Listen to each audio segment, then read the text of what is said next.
सब देखने और सुनने वालों की खिदमत में मोहब्बत भरा सलाम। नाज़रीन, एक प्रोग्राम हमने किया था 2-3 दिन पहले मोहतरमा के साथ और लोगों ने बहुत पसंद किया प्रोग्राम को। बड़े मैसेज भी आए, बड़ी तारीफ भी की गई। मेरा कुछ लोगों ने शायद सवालात भी किए थे, लेकिन उनके जवाब तो फिर कभी देंगे। आज के प्रोग्राम में, क्योंकि उस दिन तो ये बताया था कि वहाँ पे जो खिदमत करने वाले थे और मेहमान थे, उनमें क्या क्या तल्लक चल रहा था, किस तरह वो एक दूसरे का ख्याल रख रहे थे। लेकिन आज के प्रोग्राम में बताएंगे कि अंदर का माहौल क्या था और ये जलसे जो है उनको करने का मकसद क्या है। मैडम, ये बताइए कि नॉर्वे में, कभी जर्मनी में, कभी इंग्लैंड में, अमेरिका, कनाडा, हर जगह पे जलसे होते हैं, तो इससे क्या फ़ायदा होता है, थोड़ा सा हमारे देखने वालों को पहले ये बताएं। जी, अस्सलाम वालेकुम, और बहुत शुक्रिया आपका कि आपने मुझे एक बार फिर मौका दिया बात करने का। और ये जो जलसे हैं, हम यहाँ पर क्यों इकट्ठे हैं, इसकी एक बहुत बड़ी एक बुनियादी वजह यह है कि हमारी जो बानी जमात हज़रत मसीह मौद अलैहिस्सलाम ने 1889 में, यानी 1889 में जो पहला जलसा किया था, उसमें सिर्फ 75 लोग शामिल थे। और उस वक्त उन्होंने ये कहा था, इसलिए किया थे कि हम जितनी भी जमात के अफराद हैं वो साल भर में अपनी कारकर्दगी देखें कि उन्होंने कितनी बेहतरी की है। दूर दूर से लोग आएंगे, वो एक दूसरे से मिलेंगे, ताल्लुकात बढ़ाएंगे, और ये मेले ठेलों की तरह नहीं होना चाहिए। इसमें जो मेन चीज़ थी वो रूहानी मायदा, अपने ईमान को ताज़ा करना, और हम अहमदी क्यों हैं और हम दूसरों से मुख्तलिफ क्यों हैं, और हमारा दूसरे मुसलमानों से या दूसरे लोगों से क्या फ़र्क है, वो नज़र आना चाहिए। तो जैसा कि वो पिछले प्रोग्राम में मैंने बताया कि जो हमारा इंतज़ाम था वो बिल्कुल वैसे ही था कि बाकी जो जलसे वगैरह या जुलूस या मेले ठेले होते हैं उनसे बहुत मुख्तलिफ था और बहुत अच्छा था माशाल्लाह। अच्छा, आप नॉर्वे से आई हैं, नॉर्वे में भी जलसा होता है, लंदन, इंग्लैंड में भी, तो इसमें क्या फ़र्क आपको नज़र आया? असल में सबसे बड़ा फ़र्क तो ये होता है कि यहाँ पे हमारे हुजूर होते हैं, हज़रत खलीफतुल मसीहुल खामिस, जो खिलाफत अला मनहाज नबूवत चल रही है महदी की, वो खलीफा होते हैं यहाँ पे हुजूर, वो मरकज़ी हैं यहाँ पे। उसकी वजह से दुनिया भर से लोग जो हैं वो यहाँ आते हैं, सिर्फ यूरोप से ही नहीं बल्कि दुनिया भर से और पाकिस्तान से भी लोग यहाँ आते हैं शामिल होने के लिए। तो ये फ़र्क है। बाकी मुल्कों में ये होता है कि अपने ही इर्द गिर्द के लोग होते हैं, छोटे छोटे इलाकों से आ जाते हैं। जैसे नॉर्वे में पिछले 2 साल से 2 दफ़ा जो है वो नॉर्डिक जलसा हुआ है, जिसमें 5 मुल्क शामिल हुए थे। तो उसका अपना एक रंग है, उसकी अपनी तादाद के हिसाब से। ये बड़ा जलसा था। तादाद के हिसाब से यूरोप के कंट्रीज़ में 50,000 का मजमा अंदाजन, मतलब अगर 40,000 गिनती है तो अगर 50 के करीब हो जाते हैं। इन सब का अरेंजमेंट करना, इतने दिन संभालना, उनका केयर करना, ख्याल रखना, उसका इंतज़ाम करना, ये अनबिलीवेबल है। चले, इस पे तो बात हमने की थी। आज ये थोड़ा सा बताए, क्योंकि आप 3 दिन जलसा गाह में रही, वहाँ देखती रही, वहाँ पे जो अंदर का माहौल है, क्योंकि ख़वातीन की तरफ थोड़ा सा बताइए कि जब कोई तकरीरें वगैरह हो रही थी या जो भी प्रोग्राम अंदर चल रहे थे, लोग आराम से सुन रहे थे, वहाँ पे कोई ये भी शोर शराबा तो नहीं था वहाँ पे? थोड़ा सा बताएं वहाँ के। हाँ जी, ज़रूर, क्योंकि असल में तो मकसद तो यही है ना कि जलसे की रूह को कायम रखना। तो जो हमारे जलसे का आगाज़ था वो तहज्जुद से शुरू होता था। सब लोग तहज्जुद के लिए उठते थे। बच्चों वाली माएँ भी अक्सर मैंने देखी थी कि बच्चों को गोद में लेके फजर की नमाज़ पे ले आती होती थी। ये भी बहुत बड़ी बात है। और इसके अलावा फिर जब जलसा शुरू होता था, 10 बजे जलसे का टाइम था, तो ख़वातीन जो थी वो बारी बारी आके वहाँ खामोशी से बैठती थी। और मुनज़्ज़म रखने के लिए ये किया था कि चूँकि ज़ाहिर है बच्चों को बोलने से तो कोई नहीं रोक सकता, इसलिए उनकी मार्की ही अलग कर दी गई थी, जहाँ पर अगर थोड़ा बहुत शोर भी था लेकिन वहाँ स्क्रीन्स लगी हुई थी। जगह जगह जहाँ जहाँ भी अलग अलग मार्किस थी वहाँ बड़ी बड़ी स्क्रीन लगा दी गई थी, ताकि सब जो ख़वातीन हैं और बच्चे हैं वो देख सकें जलसे की कार्रवाई और सुन सकें और अपने ईमान को ताज़ा कर सकें। और इसके अलावा जो एक मेन चीज़ ये थी कि जो मुख्तलिफ मुल्कों से ख़वातीन आई हुई थी जिनकी ज़ुबानें और थी, उनका एक अलग छोटा सा हिस्सा बना दिया गया था, जहाँ उनको हेडफोन दे दिए गए थे और उनकी अपनी अपनी ज़ुबानों में तकरीबन 18 से ज़्यादा ज़ुबानें थी, जिसमें तर्जुमा बराह रास्त हो रहा था।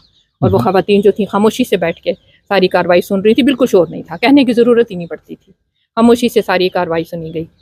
जो नौजवान लड़कियां थी वो भी आराम से के मोबाइल के साथ लगी हुई थी या आराम से तकरीरें सुन रही थी जो भी प्रोग्राम चल रहे थे? देखें, ये दुनिया है, साथ साथ दुनियादारी भी चलती रहती है। जो ही कोई वक्फा आता था, कोई ना कोई मैसेज आता था, लेकिन सबसे बड़ा फ़ायदा ये था कि वहाँ इंटरनेट की सिस्टम चल ही नहीं रहा था, इसलिए कोई मसला ही नहीं था। बातें भी होती थी, वक्फा होता था। आखिर इतने अरसे के बाद सब एक दूसरे से मिलते हैं, लेकिन जिस वक्त कोई ख़ताब हो रहा होता था, तकरीर हो रही होती थी या हुजूर का ख़ताब होता था, उसमें इंतहाई खामोशी होती थी। सब आराम से बैठ के सुनते थे, क्योंकि बेसिक बुनियाद ही यही है कि कि हमने वहाँ बैठ के हुजूर को सुनना है। अच्छा, वहाँ पे ख़वातीन की तरह भी बाजार का इंतज़ाम था? जी बिल्कुल, वहाँ पे तो भी था लोगों इंतज़ाम। को वहाँ ख़वातीन उससे फ़ायदा उठा रही थी? बिल्कुल, जो ही वो ब्रेक होती थी, वक्फा होता था, तो बाज़ार खुल जाता था और जब तकरीब जलसा शुरू होता था तो उसको बंद कर दिया जाता था और ब्रेक में फिर वहाँ पर चाय और जो भी था, चीज़ें खाने थी, पीने की चीज़ें, कबाब, खाने पीने का अलग था और ज्वेलरी, अलग था। कॉस्मेटिक्स, कपड़े, ये भी ज़रूरी ये चीज़ें भी हैं, ज़रूरी चीज़ें हैं। क्योंकि हाँ जी, हर जगह पे ज़ाहिर है हर वक्त आप दीन भी ज़रूरी है, दुनिया भी ज़रूरी है। हाँ जी। अच्छा, और कुछ अंदर के माहौल के बारे में ये मैं पूछना चाहूँगा, जो बुजुर्ग ख़वातीन थी वहाँ पे, उनके लिए भी चेयर वगैरह का जी, हर चीज़ बिल्कुल, इंतज़ाम बिल्कुल। था और आसानी से कार्ड वगैरह बन रहे थे उनके? बिल्कुल, कोई ऐसा मसला नहीं था, आके बता के फ़ौरन कार्ड्स उनके बना दिए जाते थे और उनका अलग बैठने का इंतज़ाम था कुर्सियों का। और जब हज़ूर का जिस पर बैत का था, बैत की थी, तो उस वक़्त तो ऐसा रश था अंदर पड़ा हुआ कि हम सब ख़वातीन ये चाहती थी कि हम अंदर बैठ के एक स्क्रीन के सामने बैठ के तो हम जो बैत देखें। और जैसे कि हज़ूर एंटर हुए हज़रत मसीह मौद का कोट पहन के, तो उस वक़्त तो पिन ड्रॉप साइलेंस जिसको कहते हैं ना, वो था। अंदर बाहर हर जगह खामोशी छा गई थी और बच्चे भी देख रहे थे कि हज़ूर आए हैं, क्योंकि बच्चों को प्यार है हज़ूर से। तो जब माएँ बताती हैं कि देखें हज़ूर आ गए हैं, तो वो उनको देख के तो बच्चे भी खामोश हो गए थे और साथ साथ जो बैत के अल्फाज दोहराए जा रहे थे, नारे भी बाद में लगे जो जब जलसे के दौरान ख़वातीन भी नारे लगाती थी। अच्छा, हाँ जी। अब कब से आप ने ये जमात अहमदिया में दाखिल हुई या बैत की, थोड़ा सा बताएंगे? मैं असल में पैदाइशी अहमदी हूँ। अच्छा। और मेरे जो थे नाना के दादा काजी ज़ियाउद्दीन जो थे वो सहाबी थे और उन्होंने हज़रत मसीह मौद के हाथ पे बैत की थी। 45वां नंबर था। अब कहने को तो लोग कह देते हैं जी इनके पैदाइशी हैं तो कोई बात नहीं, ये इन्होंने तो करना ही करना होता है, लेकिन ऐसा नहीं है। हम पढ़ते हैं, समझते हैं, खुद देखते हैं और दुनिया के हालात देखते हैं और बाकियों और ख़ुद को पाक साफ उधर से महसूस करते हैं जो बाकी दुनिया है। तो पढ़ के हमने बाद में जो असल बैत की है वो हम हर साल बैत करते हैं, दोहराते हैं कि अल्लाह ताला ने जो हमें इतनी बड़ी नेमत दी है। हमारे जो काजी लोगों को भी दावत देती हैं कि इस्लाम जो है या अहमदियत उसके बारे में जी, मेरे जो थे जद्दे अमजद थे उनको भी तबलीग का बहुत शौक था और जब उन्होंने बैत कर ली थी तो वो अपने गांव में गए थे तो वो पैदल अपने बेटों के साथ जाके तबलीग करते थे और कई लोगों को अहमदी किया था उस वक्त 1800 नहीं आपने? मैं वहीं से मैं बता रही हूँ कि वहीं से मेरे अंदर ये चीज़ आई है कि उन्होंने कहा था कि मैं तुम्हें मसीह के दर में ले आया हूँ तो ये दर कभी ना छोड़ना। तो ऐसी चीज़ घुट्टी में पड़ी हुई है कि मैं अल्लाह ताला का फजल है कि हमारे ख़ानदान में ये है कि तबलीग करते हैं। और कितने लोगों को आपने अहमदी किया, कोई याद है? नहीं, मुझे तादाद नहीं पता, लेकिन मैं किया भी है बहुत ज़्यादा है। हम बहुत ज़्यादा ऐसे हैं जो कि तबलीग से अहमदी हो चुके हैं अल्हम्दुलिल्लाह। काफ़ी एक्टिव हैं सोशल मीडिया पे अल्हम्दुलिल्लाह। तो ये शौक कहाँ से पैदा हुआ? ये बस वही है, घुट्टी में वालिद साहब बहुत थे, तबलीग करते थे, बड़े भाई थे उनको था तो वो करते थे तबलीग। फिर जब खुद सोशल मीडिया शुरू हुआ तो उसमें फिर ये था कि फेसबुक पे से शुरू किया, रिटर्न लिख के करती थी और जो कोई भी सवाल होता था अगर वो उल्टे सीधे सवाल करते थे किताबें खोल के हज़रत मसीह मौद की तो वो मैं उनको दिखाती थी कि देखो तुम्हारा ये जवाब है। गलत कंटेंट में वो सवाल करते थे, उनको असल चीज़ दिखाते थे, दिखाया था और इस तरह फिर लोगों की गलतफहमियां दूर होती थी। एक और बड़ा अहम सवाल है, थक तो नहीं गई? नहीं। अच्छा, मैंने कहा शायद क्योंकि कैमरा मैन भी मजबूत है, उसने कह रहा था मैं थक गया हूँ। नहीं, कोई मसला अच्छा, ये सोशल मीडिया पे आप काफ़ी वक्त देती हैं, वहाँ पे लोगों को बताती हैं जमात की तबलीग के बारे में, तो वहाँ कभी कोई मुश्किलात का सामना भी होता है? शुरू में जब मैंने तकरीबन आज से 10-15 साल पहले शुरू किया था तो उस वक्त मैं घबरा जाती थी, नई जगह थी। तो मेरे इर्द गिर्द जो अपने अहमदी थे तबलीग करने वाले पहले से, उन्होंने मेरा बड़ा हौसला मेरा बढ़ाया और मुझे ये कहा कि कभी भी किसी सवाल से मत घबराना, क्योंकि हज़रत मसीह मौद अलैहिस्सलाम हमें हर बात का जवाब देके गए, हर दलील का जवाब मौजूद है। और मैंने ये देखा बाद में कि ऐसे सवाल अजीब वो कर देते थे बाज़ औक़ात और हम तलाश करते थे तो हमें उसका जवाब मिल जाता था। बाकी जो गंद बकवास करने वाले लोग हैं वो हम उसको ये सुन के हम कह देते हैं कि भी गालियाँ सुन के दुआ दो, पाके दुख हराम। वो तो बड़ी मिलती हैं, फिक्र की जरूरत नहीं है। जो देखो तुम दिखाओ इनके साथ, तुम मेरी वो तो सोशल मीडिया पे बड़ी मिलती हैं जितनी आप दुआएं देती हैं। अच्छा, पिछले प्रोग्राम आपके साथ एक किया था जी। कुछ लोगों ने आपसे भी राब्ता किया कि ये आपका प्रोग्राम क्या बताया लोगों ने, थोड़ा सा हमारे देखने वालों को बताइए। हाँ जी, लोगों ने कुछ ने तो बहुत तारीफ की और कहा कि अच्छा पहली दफ़ा हमने आपको ऐसे देखा, आपने बात की है और मुतासिर थे काफ़ी लोग। और खुशी हुई मुझे इस बात की कि लोगों ने पहचाना और दुआएं भी दी।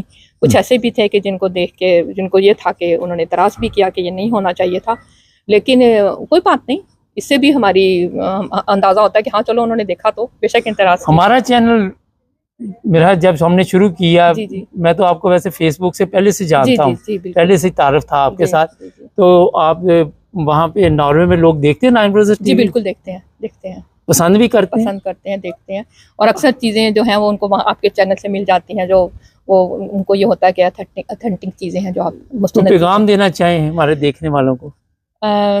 ये जो हम यहाँ आज खड़े हैं, इतने जो जमात तरक्की कर रही है, ये सोशल मीडिया सारा कुछ ये बहुत पहले पेशेंट गोई कर दी गई थी कि जो कैसे दीन जो है वो दुनिया के किनारे तक फैलेगा, उसको तो हमें समझ नहीं आती थी।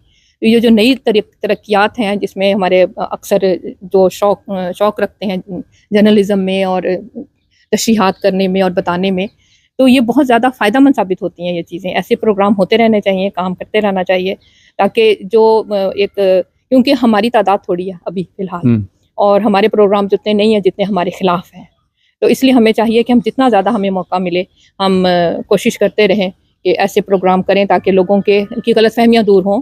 क्योंकि अभी मेरी थोड़ी देर पहले ही किसी से बात हो रही थी इसी तरह, तो उन्होंने यही कहा कि हम आपकी पोस्ट देखते हैं और आप हमारे सवालों के जवाब देती हैं, और सबसे बड़ी बात है कि फिर हमें आप खलीफा राबे की पोस्ट दिखाती हैं जो उनके सवाल जवाब के थे। तो फिर ये होता है कि हमारा काम तो ये होता है लिंक दे देते हैं उनको और सुने, फिर उसमें से सवाल करें, फिर तो लोग राब्ता भी करते हैं। हाँ जी, चले जी, बहुत शुक्रिया नाज़रीन।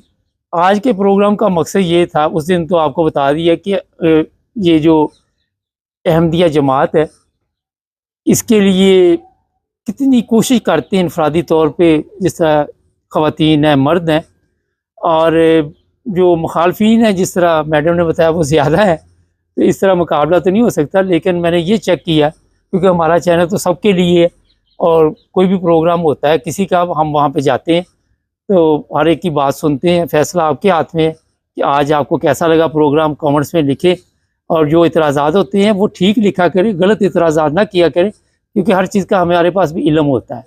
हाँ, सब्सक्राइब कर ले, 1 लाख सब्सक्राइबर होने वाले हमारे, तो मेरा ख्याल चंद 100 रह गए हैं। अगर आपने नहीं किया है तो कोशिश करें कि सब्सक्राइब करें, जुड़े रहें हमारे साथ। अपना ख्याल रखें। अल्लाह हाफ़िज़। बहुत शुक्रिया।